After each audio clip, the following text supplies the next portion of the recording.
ಸಂಗೀತದೊಲು ಬಂದು ತಾಳೆ ನೋಡೊಳಗೊರಗಿ ಬಲಮೇಳದಲ್ಲಿ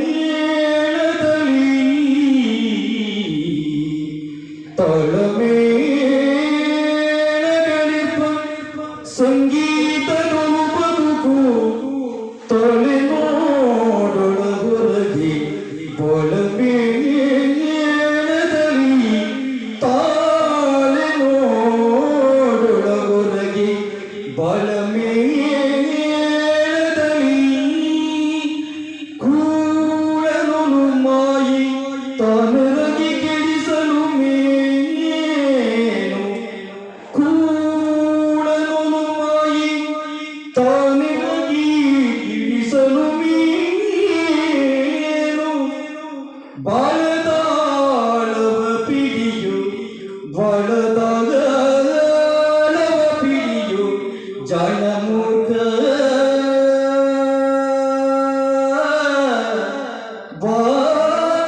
ಬಾಳದಾಳವ ಪಿಡಿಯು ಜಡಮೂರ್ಖ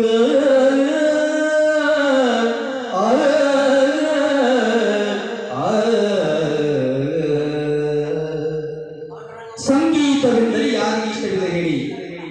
ಎಲ್ಲರೂ ತಲೆದು ಹೋರಿ ಹಾಡುವವರು ವಾದ್ಯ ನುಡಿಸುವವರು ಎಲ್ಲರೂ ಸಹ ಒಂದೊಂದು ನಿಶ್ಚಿತ ರಾಗ ತಾಳದಲ್ಲಿ ತನ್ನಿತರಾಗಿದ್ದಾರೆ. ಹಾಗೆ ಮೂಡಿದ ಸಂಗೀತವು ಕೇಳುಗರ ಮನವನ್ನು ಸೂರೆಗೊಳ್ಳುತ್ತದೆ. ಅಪಸ್ವರ ಮೂಡದಂತೆ ಎಲ್ಲರೂ ತುಂಬಾ ಎಚ್ಚರಿಕೆಯಿಂದಿರುತ್ತಾರೆ. ಈ ಬದುಕು ಅಷ್ಟೇ ಬಹಳ ಸುಂದರ ಸಂಗೀತದಂತೆ. ಒಂದು ಸಾರಿ ನಾವೀಗ ನಮ್ಮ ಅಂತರಂಗ ಬಹಿರಂಗವನ್ನು ನೋಡಿಕೊಳ್ಳೋಣ. ಹೇಗಿದೆ ಹೊಂದಾಣಿಕೆ? ಹೊಂದಾಣಿಕೆ ಸರಿ ಇದ್ದರೆ ಬದುಕು ಸುಂದರ ಸಂಗೀತ. ಹೊಂದಾಣಿಕೆ ಇರದಿದ್ದರೆ ಬದುಕು ಹೇಗಿರುತ್ತದೆ ಕಲ್ಪಿಸಿಕೊಳ್ಳಿ. ಕೂಳ ಕಳ್ಳನಂತೆ ಮಾಯಿ ಅಪಸ್ವರದಂತೆ ನಮ್ಮ ಬಾಳ ಸಂಗೀತದ ಮೇಲೆ ಆಕ್ರಮಣ ಮಾಡಲು ಕ್ಷಣ ಕ್ಷಣವೂ ಕಾಯುತ್ತಿರುತ್ತದೆ. ನಾವು ಆ ದಾಳವನ್ನು ಹಿಡಿದು ಕಟ್ಟಿ ಹಾಕಿ ಬದುಕನ್ನು ಮುನ್ನಡೆಸುವವರಾಗಬೇಕು. ಧೈರ್ಯದಿಂದ ಬಾಳ ದಾಳವನ್ನು ಹಿಡಿದು ನಿಲ್ಲಿಸುವವರಾಗಬೇಕು. ಬಾಳ ಸಂಗೀತದಲ್ಲಿ ರಾಗ, ತಾಳ, ಲಯ, ಗತಿ, ಸ್ವರ ಇತ್ಯಾದಿಗಳ ಓಘ ದಾರಿ ತಪ್ಪದಂತೆ ಎಚ್ಚರ ವಹಿಸಬೇಕು. ಮನವು ಹೇಳಿದಂತೆ ನಾವು ಕೇಳಬಾರದು, ನಾವು ಹೇಳಿದಂತೆ ಮನಸ್ಸು ಕೇಳುವಂತಾಗಬೇಕು. ಆಗ ನೋಡಿ ಬದುಕು ಸುಂದರ ಮತ್ತು ಅರ್ಥಪೂರ್ಣ ನಾದಮಯ ಭಾವಗೀತೆಯೇ ಆಗುತ್ತದೆ. ಇನ್ನೊಂದು ಆಲಿಸಿ. ಹೂವನರಸುತ ಹೋದಿ ಹೂವರಸಿ ಕಂಡಳೈ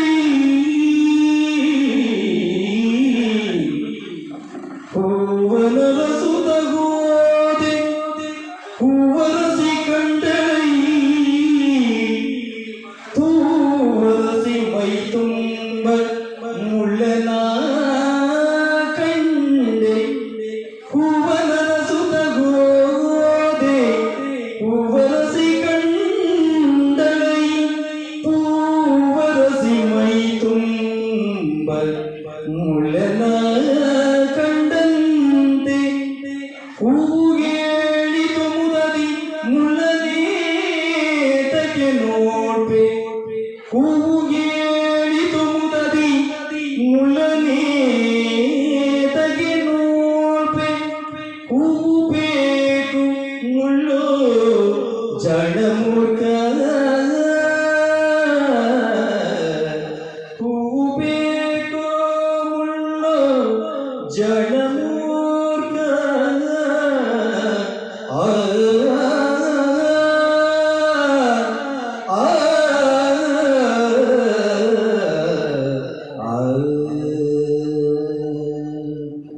ದೇವರ ಪೂಜೆಗೆ ಮಡಿಯಲ್ಲಿ ಹೂವ ಬಿಡಿಸೋಣವೆಂದು ಹೋದೆ. ಏನು ಆಶ್ಚರ್ಯ! ಹೂವ ಗಿಡ ತುಂಬ ಮುಳ್ಳೇ ಮುಳ್ಳು. ಏನ್ ಮಾಡುವುದು? ಹೂವಂತೂ ಬಹು ಸುಂದರವಾಗಿತ್ತು. ಬಿಡಿಸಲು ಕೈ ಹಾಕಿದರೆ ಸಾಕು ಮುಳ್ಳು ಚುಚ್ಚುತ್ತದೆಯಲ್ಲ ಎಂದು ಯೋಚಿಸುತ್ತಾ ನಿಂತೆ. ತಕ್ಷಣ ಹೂವು, ಓ ಗೆಳೆಯ, ಗಿಡದ ಬಳಿ ಬಂದು ಏನು ಯೋಚಿಸುತ್ತಿರುವೆ ಎಂದಿತು. ಅದಕ್ಕೆ, ಓ ತಾಯಿ, ನೀನು ಅದೆಷ್ಟು ಜೀವಂತಿಕೆಯಿಂದ ಕಂಗೊಳಿಸುತ್ತಿರುವೆ.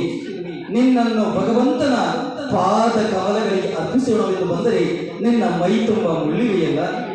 ಅದಕ್ಕೆ ಓಹೋ ಅದು ನಿನ್ನ ಚಿಂತೆ. ನಿನಗೆ ಬೇಕಾದದೇನು ಹೂವು ತಾನೇ? ಹೂವನ್ನು ಮಾತ್ರ ಜಾಗೃತಿಯಿಂದ ಬಿಡಿಸಿಕೋ. ಮುಳ್ಳಿನ ಬಗ್ಗೆ ಜಾಗೃತಿಯಿಂದ ಅಷ್ಟೇ.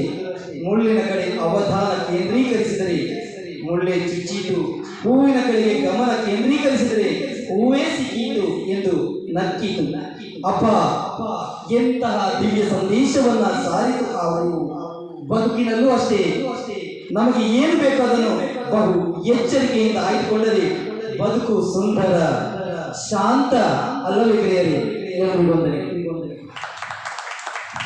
ಧನ್ಯವಾದ. ಸಾಹಿತ್ಯ, ಗಾನ, ನೃತ್ಯ, ವೈಭವದ ಒಂದು ಕಾರ್ಯಕ್ರಮ. ಸಾಹಿತ್ಯ ಅದು ಸ್ವರ ಸಂಯೋಜನೆ ಹೇಗೆ ಆಗ್ತದೆ ಎಂಬುದಕ್ಕೆ ಒಂದು ನಿದರ್ಶನ ಅಷ್ಟೇ ಈ ಒಂದು ಕಾರ್ಯಕ್ರಮ ಮುಂದೆ